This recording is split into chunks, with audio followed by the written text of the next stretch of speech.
بسم اللہ الرحمن الرحیم۔ السلام علیکم ورحمۃ اللہ وبرکاتہ۔ محترم ناظرین گرامی، موسم سرما کی ٹھنڈی ہوا زوروں پر تھی۔ مرد اور عورتیں، بچے اور بوڑھے، دکاندار اور گاہک، آجر اور مزدور انہی ملبوسات پہنے اپنے اپنے کاموں میں مصروف تھے۔ اسی دوران اپنی بلڈنگ کی چوتھی منزل پر بیٹھے بزرگ کا جی چاہا کہ وہ بھی کائنات کے فطرتی حسن کا نظارہ کرے۔ چنانچہ وہ اپنی ویل چیئر کو شیشے کی ونڈو کے قریب لے آیا اور صاف و شفاف نیلگوں آسمان پر تیرنے والے سورج کی تپش سے اپنے سرد جسم کو گرمانے لگا، اور جو ہی کوئی سفید بدلی سورج کے سامنے آتی تو اس کا دل کملا جاتا، اور جب وہ پیچھے ہٹ جاتی تو اس کا دل باغ باغ ہو جاتا، اور میرے مولا تیرا لاکھ لاکھ شکر ہے کا ترانہ آلاپنے لگتا۔ اس دوران وہ برق رفتار کاروں اور سواریوں سے بھری ہوئی بسوں اور پر رونق دکانوں کی طرف دیکھنے لگا۔ ابھی وہ اس خوشنما منظر کا نظارہ کر ہی رہا تھا کہ اچانک اس کی نگاہ سامنے والی بلڈنگ کی چھٹی منزل کے بیرونی حصے پر پڑی، جہاں ایک مزدور اسے زمین و آسمان کے درمیان لٹکتا ہوا یوں نظر آیا کہ وہ زمین پر اوندھا گرنے والا ہے۔ اس نے دیکھا کہ اس بیچارے نے حلال لقمے سے پیٹ کی آگ بجھانے کے لیے کمند سے اپنی کمر باندھی ہوئی ہے، اور اس کے ذریعے 8ویں منزل سے لٹک کر چھٹی منزل کے بیرونی حصے کی رگڑائی کر رہا ہے، اور خون منجمد کرنے والی شدید ٹھنڈی ہوا اس کے جسم سے آر پار ہو رہی ہے۔ اسے ایک ہاتھ سے کند پکڑے اور دوسرے ہاتھ سے رگڑائی کرتے دیکھ کر اس بوڑھے بزرگ کا دل دہل گیا کہ خدا نخواستہ اگر کمند ٹوٹ گئی یا سردی کی وجہ سے اس کا ہاتھ چھوٹ گیا تو یہ مسکین اوندھا گر پڑے گا اور اس کا منکا ٹوٹ جائے گا۔ لہٰذا اس بزرگ نے اللہ سے دعا مانگنی شروع کی کہ وہ اسے خیر و عافیت سے منزل مقصود تک پہنچنے کی توفیق عطا فرمائے۔ مسکین مزدور کمند کو دونوں ہاتھوں سے تھامتا ہوا ہانپتا کانپتا آہستہ آہستہ 8ویں منزل کی طرف چڑھنے لگا۔ اس دوران اس کے ہاتھ سرخ اور سرد ہو رہے تھے اور بدن کانپ رہا تھا۔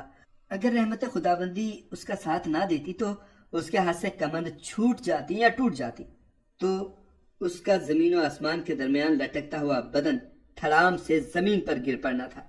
بہرحال اللہ نے اسے سلامتی کے ساتھ 8ویں منزل تک پہنچایا، اور پھر وہ نیچے اتر کر اپنی کارکردگی کی عمدگی دیکھنے لگا اور اگلے دن کے کام کا پروگرام بنانے لگا۔ سارا دن کام کرنے کی وجہ سے اس مسکین کے اعضائے بدن چور چور ہو چکے تھے، اور یہ تھوڑی دیر سستانا چاہتا ہی تھا کہ مغرب کی اذان ہو گئی تو یہ قریب والی مسجد میں نماز پڑھنے چلا گیا۔ ادھر بوڑھے بزرگ نے بھی نماز مغرب کی تیاری شروع کر دی۔ اس سلسلے میں اس کی نوجوان پوتی نے اس کی مدد کی اور اس نے اسے وضو کرایا اور اس کی ویل چیئر کو قبلہ رخ کر دیا۔ بوڑھے بزرگ نے اپنی ناتوانی اور کمزوری کی وجہ سے کرسی پر ہی اپنے کمرے میں نماز ادا کی اور دوبارہ اپنی ویل چیئر کو شیشے کی ونڈو کے سامنے کر کے بیٹھ گیا اور مسکین مزدور کی راہ تکنے لگا۔ اسے اس بات سے بڑی خوشی ہوئی کہ نوجوان مسکین نے اپنی تھکاوٹ کو بالائے طاق رکھ کر اللہ کا حق بھی ادا کیا اور اپنے آجر کی خیر خواہی میں کوئی کسر نہ چھوڑی۔ چنانچہ اس نے دیکھا کہ نوجوان مسکین مزدور مسجد سے نکل کر بلڈنگ کے سامنے بیکار لکڑی کے ٹکڑے اور درختوں کے خشک پتے اور سوکھی گھاس کے تنکے اکٹھے کر کے اسے آگ لگا رہا ہے تاکہ اسے تاپ کر اپنے ٹھٹھرتے بدن کو حرارت پہنچا سکے اور اس کے انگاروں سے اپنی ٹھنڈی اور ابتر خوابگاہ کو گرما سکے۔ ابھی وہ بیچارہ آگ سینکنے بیٹھا ہی تھا کہ اس کے سامنے ایک لمبی کار آ کھڑی ہوئی اور اس سے ایک ڈھول نما پیٹ اور گنجے سر والا ساہوکار باہر نکلا، اور اس نے حقارت کے ساتھ اس مسکین مزدور کو دیکھا اور بولا، تو کتنی دیر سے آگ تاپ رہا ہے؟ مجھے یقین ہے کہ تو سارا دن آگ ہی تاپتا رہا ہے اور ذرا برابر کام نہیں کیا۔ مزدور: نہیں جناب، اگر آپ دن کو چکر لگا لیتے اور مجھے کام کرتے دیکھ لیتے تو آپ کو یقین آ جاتا کہ میں نے بہت سا کام کیا ہے۔ آجر: تم میرے ساتھ بحث کرتے ہو اور مجھے بیوقوف بناتے ہو۔ مزدور: نہیں جناب، میں سچ اور حق کی بات کہتا ہوں اور سوائے اللہ کے کسی سے نہیں ڈرتا۔ آجر غصے سے چنگھاڑتے ہوئے: آج سے دکان سے فارغ ہے، آئندہ یہاں کام کرنے نہ آنا، یہاں سے چلا جا اور کسی دوسرے کو بیوقوف بنا۔ مزدور: اللہ تجھے سلامت رکھے، میرا گمان یہ تھا کہ آپ آ کر کام دیکھیں گے اور جو کمی رہ گئی ہے اس کے متعلق ہدایات دیں گے اور میرے حال پر ترس کھائیں گے، لیکن میں سمجھتا ہوں کہ آپ نے ابھی تک نماز بھی ادا نہیں کی اور کام بھی نہیں دیکھا۔ آجر چنگھاڑتے ہوئے: نکل جا یہاں سے، میں دیکھوں گا کہ تجھے میرے علاوہ اور کون مزدوری پہ رکھے گا۔ مزدور کہنے لگا: اللہ روزی دینے والا ہے اور وہی فراہم کرے گا، بندہ کچھ نہیں دے سکتا۔ یہ کہہ کر اس نے سلگتی آگ چھوڑ دی اور بغیر مزدوری لیے چل پڑا۔ اس کے پاس تن کے کپڑوں کے علاوہ کچھ نہ تھا اور یہی کپڑے اس کا اوڑھنا بچھونا تھے۔ اس نے کچی اور ٹھنڈی کوٹھڑی کو الوداع کہا اور خالی ہاتھ چل پڑا۔ بوڑھے بزرگ نے یہ منظر اپنی آنکھوں سے دیکھا اور اپنے کانوں سے سنا اور اس کے بدن میں حرارت پیدا ہوئی۔ وہ اس صورتحال کو برداشت نہ کر سکا۔ اس نے اپنی نوجوان پوتی کو آواز دی، بیٹی ادھر آؤ اور اس نوجوان کو بلاؤ جو سڑک کے کنارے کنارے جا رہا ہے۔ پوتی کہنے لگی، دادا جان میں اسے کیسے بلا سکتی ہوں، وہ تو اجنبی نوجوان ہے۔ دادا کہنے لگا، بیٹی جلدی کرو ورنہ وہ آنکھوں سے اوجھل ہو جائے گا۔ نوجوان پوتی الیکٹرک سیڑھی کے ذریعے جلدی سے نیچے اتری اور مسکین مزدور کے پیچھے تیزی سے دوڑنے گئی اور اسے راستے پر جا لیا اور اسے کہنے لگی، معاف کرنا مسلمان برادر، میرے دادا آپ سے ملنا چاہتے ہیں، آپ ان کے پاس چلیں۔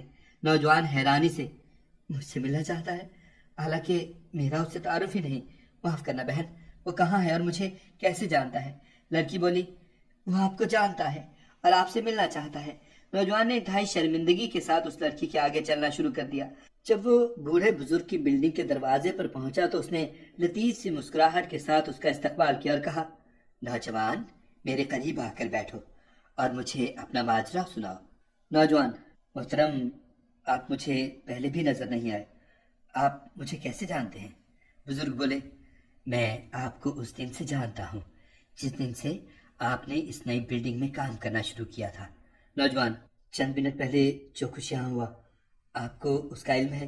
بزرگ، ہاں، اور اسی لیے تو میں نے آپ کو بلا بھیجا ہے۔ نوجوان نے سر نیچے جھکا لیا، اس کی آنکھوں سے آنسو بہنے لگے اور وہ یوں گویا ہوا، اے محترم بزرگ، میری سمجھ میں نہیں آ رہا کہ میں آپ کو کیا بتاؤں۔ میں حلال روزی کی تلاش کرنے کی غرض سے اسلامی عربی ملک چھوڑ کر یہاں آیا ہوں۔ بیمار والد اور بوڑھی والدہ اور بہنوں کا میں واحد کفیل ہوں۔ میں اپنی محنت کی اجرت کو اپنے اوپر خرچ کرنے کے بجائے ان کی طرف بھیجتا ہوں اور اس سلسلے میں جتنی مشقت برداشت کرتا ہوں اس کا آپ کو خوب علم ہو چکا ہے۔ مجھے اس سلسلے میں جتنی مشقت اٹھانی پڑتی ہے اس کا شکوہ کرنا حرام سمجھتا ہوں، لیکن مجھے دکھ اس بات کا ہے کہ اس طرح سے حلال روزی کمانے والے کو حقارت کی نگاہ سے دیکھا جاتا ہے اور اس کے ساتھ گھٹیا سلوک کیا جاتا ہے، اور یہ گھٹیا سلوک کرنے والے کوئی کافر یا ملحد نہیں بلکہ ہمارے مسلمان سیٹھ ہی ہیں۔ محترم بزرگ، اگر میں حرام طریقے سے روزی کمانا چاہتا تو مجھے وہ سہولت میسر آ سکتی تھی کہ بہت سارے منشیات فروشوں نے منشیات فروخت کرنے کے مجھے بھاری بھر رقم دینے کی اور مراد دینے کی لالچ دی، اور کتنی ساری بدکار عورتوں نے مجھے برگلا کر اللہ کی اطاعت سے پھیرنا بھی چاہا، لیکن میں نے ان کے ہاتھ چھڑک دیے، اور کتنے سارے ڈاکوؤں نے مجھے مالداروں کے مال اور ان کی عزتوں پر ڈاکہ ڈالنے کی ترغیب دی اور مجھے اپنا ساتھی بنانا چاہا، لیکن میں ان کا ساتھی نہ بنا، اور جب بھی وہ مجھے ملتے تو میں ان سے کنی کترا کر اللہ کے گھر میں عبادت کے لیے چلا جاتا اور وہاں جا کر دعا کرتا کہ اے اللہ مجھے حلال روزی عطا فرما، کیونکہ میں حرام نہیں کھانا چاہتا۔ اس کے بعد میں قرآن پاک کی تلاوت کرتا تو اپنے دل میں سکون محسوس کرتا اور روزی کمانے کے لیے نکل پڑتا اور حلال کسب میں آر محسوس نہ کرتا، اگرچہ لوگ اسے کتنا ہی حقیر سمجھتے ہوں اور کم مزدوری کی وجہ سے اس کے قریب نہ جاتے ہوں۔ اسی دوران شیخ نے اپنی پوتی سے عشاء کا کھانا لانے کا حکم دیا۔ وہ فوراً کھانا لے کر اپنے دادا جان کے پاس حاضر ہو گئی۔ حالانکہ وہ اجنبی نوجوان کی اپنے گھر میں موجودگی کی وجہ سے پریشان بھی تھی، لیکن شیخ نے نوجوان مزدور کو اپنے ساتھ کھانا تناول کرنے کی دعوت دی۔ جب نوجوان نے کھانا کھا لیا تو اللہ کا شکر ادا کیا اور واپس جانے کی اجازت طلب کی، لیکن شیخ نے اسے اپنے پاس بٹھا لیا اور اس سے میٹھی اور نرم گفتگو کرتے ہوئے کہا، اے نوجوان، تو نے جو یہ باتیں کی ہیں اگر سچ اور حق ہیں تو بہترین مسلمان ہے، اور میں چاہتا ہوں کہ تیرے ساتھ مسابرت یعنی رشتہ داری قائم کر لوں۔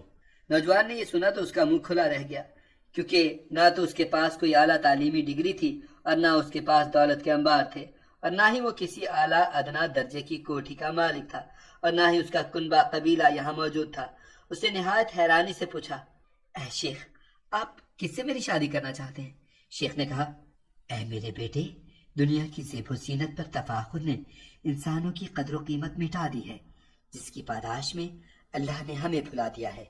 اے میرے بیٹے، میں تیری شادی اپنی پوتی سے کرنا چاہتا ہوں تاکہ وہ اس دنیا میں تیری تنہائی اور وحشت میں تیری معاون ہو۔ نوجوان اس کو یوں سن رہا تھا گویا وہ خواب دیکھ رہا ہو۔ اس نے اپنی آنکھوں پر اچھی طرح ہاتھ پھیرا اور اسے حقیقت سمجھتے ہوئے بولا، یہ کیسے اور کہاں اور کب ہوگا؟